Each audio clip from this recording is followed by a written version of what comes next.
What did he tell police had happened? He says he put the kids to bed, and when he wakes up, she's gone. Kamisha and Marvin had a volatile relationship. She also said that Kamisha had started seeing or talking to another man, and she was just ready to get out of this relationship. What do you suspect went down that night? The violence escalated that night to the point where he ended her life.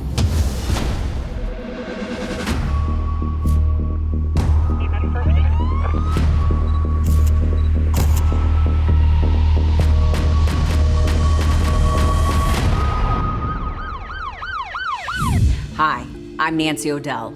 Today's Crime Exposé takes us to Omaha, Nebraska.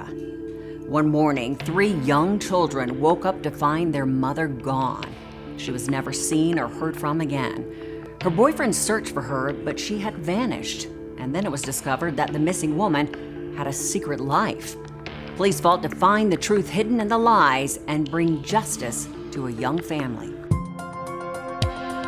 The date was April 2nd, and the mother of Camisha Hollis was unable to reach her daughter, who she talked to on the phone every morning.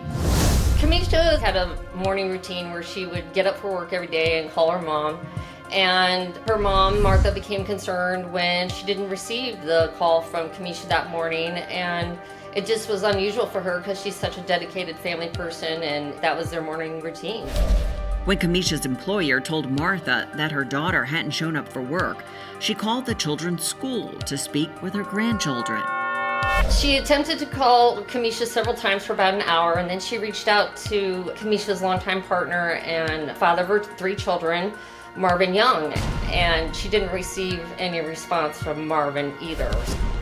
The kids did not show up to school that day, which then extremely alarmed Martha, and she headed immediately over to Kamisha's house, approached the door, knocked loudly, and continued to knock until thankfully the oldest daughter, who's 10, answered the door. The young girl told her grandmother that she had awoken to find her mother and her father gone. The children were upset and had no idea where their parents were. Martha immediately called Omaha police. Police arrive on scene and they notice that everything appears to be in order, no sign of forced entry. They were concerned, and especially since the 3 children were left home alone. They also reached out to Marvin, and they were able to get a hold of him. Marvin Young, the father of Kamisha's children, he says he's been out looking for her. He says that he left the kids alone because she wasn't around and he needed to go out and search for her. Marvin says it was a pretty quiet evening the night before. Marvin says he put the kids to bed, Kamisha's up watching TV, and when he wakes up, she's gone. Kamisha's live-in boyfriend and father of the children told police that their home had a security camera.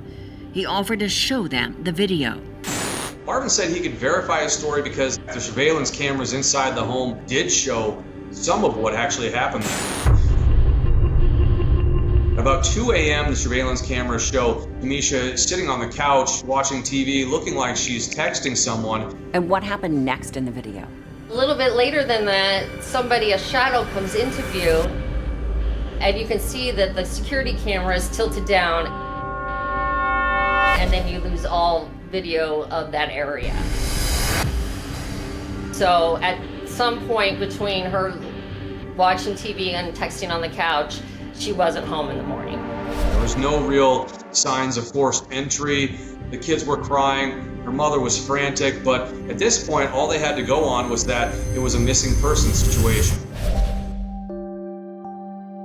Child Services interviewed the children and temporarily placed them with Kamisha's mother. Investigators met with Martha and asked her about Marvin's story that Kamisha left home during the night.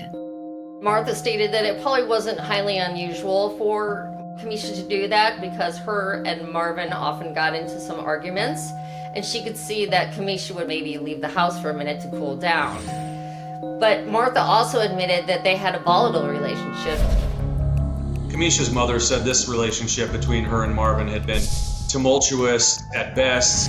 Marvin had been verbally abusive for many years, even controlling. They had gotten in many fights. She also said that Kamisha had possibly started seeing or talking to another man, and she was just ready to get out of this relationship. Martha didn't know the name of the man her daughter was seeing. Police needed to find him and find out what he knew. They subpoenaed Camisha Hollis's phone records, hoping it would reveal the mystery man. What did the phone records show? They were able to determine that Kamisha had been talking to Frank, and the police identified Frank, and he agreed to come in for questioning. Upon coming in, Frank appeared very upset.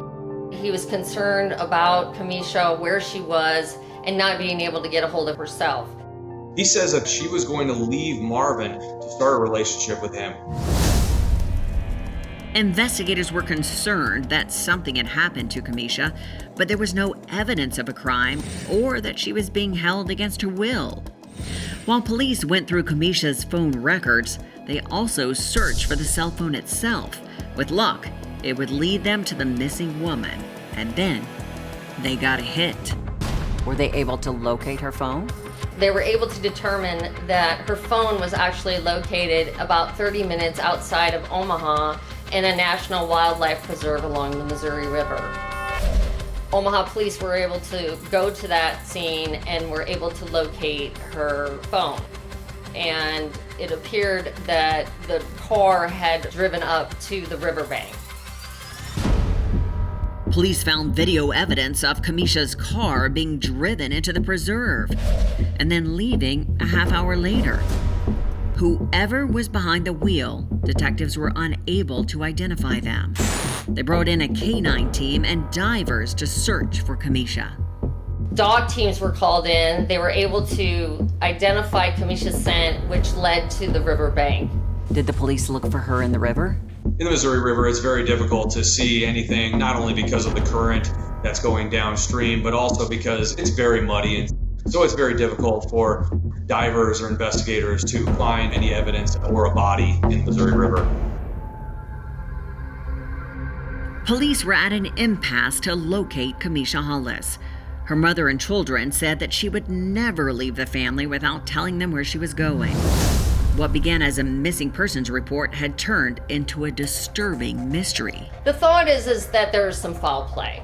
Clearly something's going on. Kamisha is missing, the car's missing, we find a phone, it's down by the riverbank, and we don't know where she's at.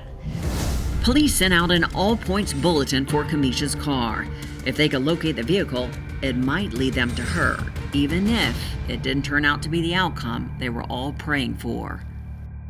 They were able to locate Kamisha's purse and identification in the trunk of the car. Kamisha's blood is the one that's found inside the vehicle.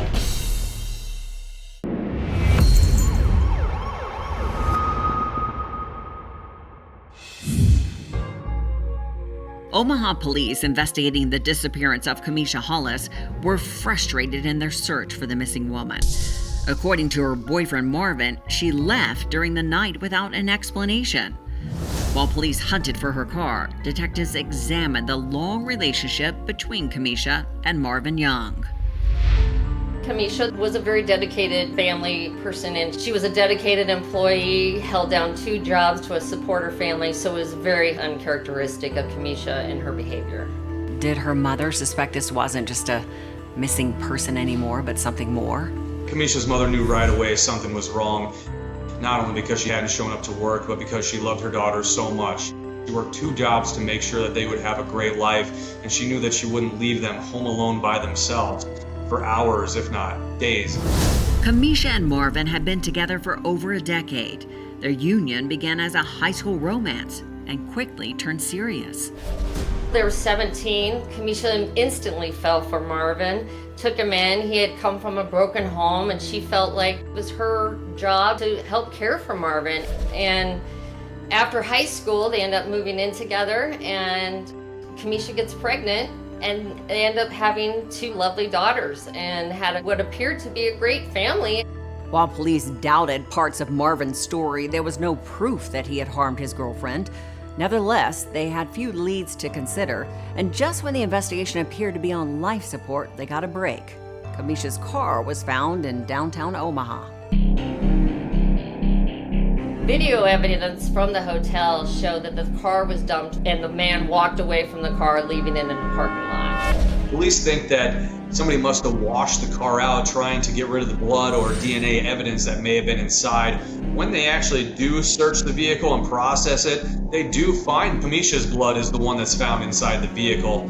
They were able to locate Kamisha's purse and identification in the trunk of the car. Upon closer inspection of the video from the hotel, the man that was identified leaving the car there was actually Marvin Young. Police now believed that Marvin Young was involved in Camisha Hollis's disappearance, but proving it was something else entirely. This investigation started really to change from a missing persons investigation to a criminal investigation because of everything that's compounding for investigators. The surveillance video from inside the house, the surveillance video from the wildlife refuge, the vehicle being found at a hotel, blood inside the vehicle, as well as her belongings. At this point, we have circumstantial evidence that has Marvin, the last person being seen with Kamisha. We also have Marvin dropping the car off at the hotel. So police believe that Marvin is most likely involved in Kamisha's disappearance. Police knew Marvin hadn't been truthful and brought him in for another interview. However, without Kamisha's body, there was no probable cause to arrest him. But now police had some leverage.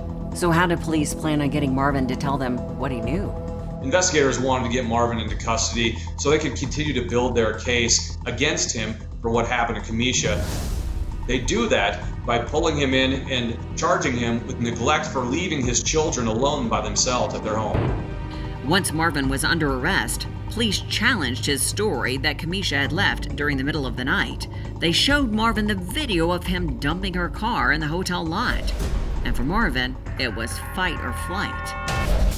When Marvin is confronted with the video evidence, he still denies any involvement in Kamisha's disappearance.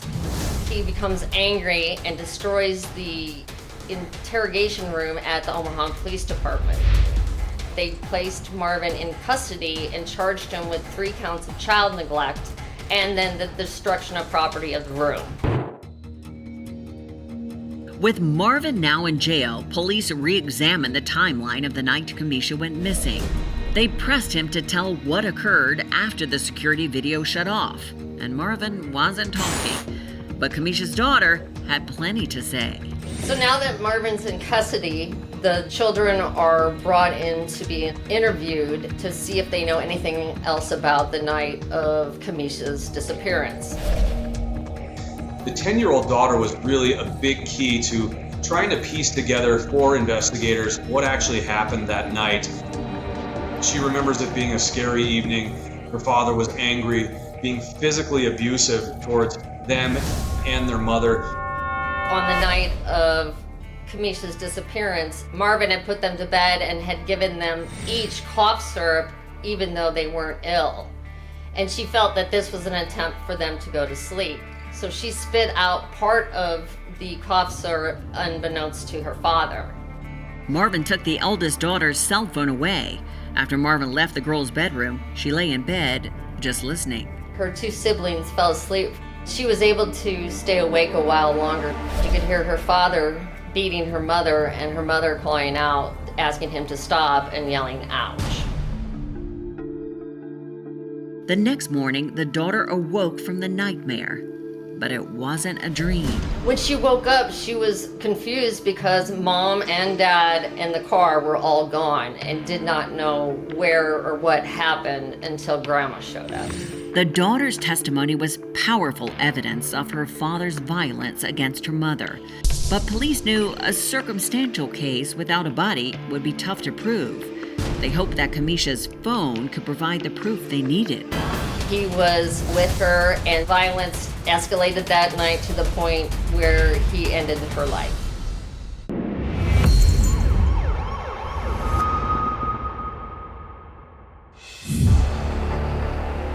Investigators had now narrowed their focus to one suspect in the disappearance of Camisha Hollis.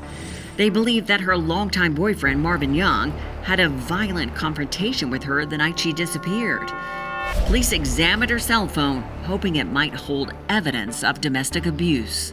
Closer investigation of Kamisha's phone revealed pictures of bruises on her body and also emails detailing the abuse that Marvin had put Kamisha through. Police also dug deep into Marvin's phone history and his movements in the hours leading up to her death. They found the evidence they had been looking for. What did Marvin's phone show? When Marvin's cell phone records came back to authorities, it indicated that he had left their home at about 5 in the morning, along with Kamisha's cell phone. Marvin's cell phone records place him at the wildlife preserve at the same time that Kamisha's cell phone was there as well. It also proves that he was in the area with her and shows him at the hotel dumping the car. Omaha homicide detectives now had a timeline of Kamisha's last hours alive. It was solid evidence that would hold up in court against Marvin Young for murder. It is believed that Kamisha was in the process of breaking up with Marvin, and he did not like the prospect of that, especially since she was talking to other men. And I believe that the violence escalated that night to the point where he ended her life. Police believe that Marvin killed Kamisha in their home, put her body in the back of her vehicle, drove her all the way to the wildlife refuge, dumped her body in the Missouri River, and then dropped off her vehicle at the hotel in Omaha. Marvin Young was charged with first-degree murder in the death of Camisha Hollis. The daughter's testimony filled in the details of the violence that her father unleashed on her mother the night she disappeared from their lives. But it wouldn't bring Kamisha back to the 3 daughters and a mother who loved her. It is difficult to prove a first-degree murder when there's no body present.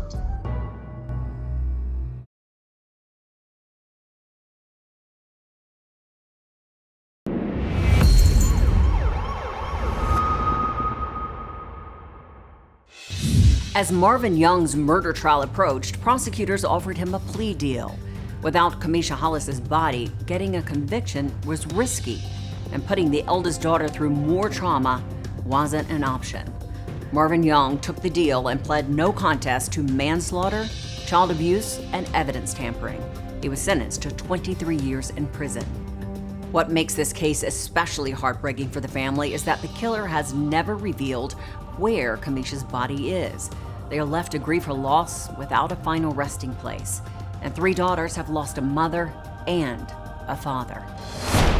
And now it's time for today's Safety Spotlight.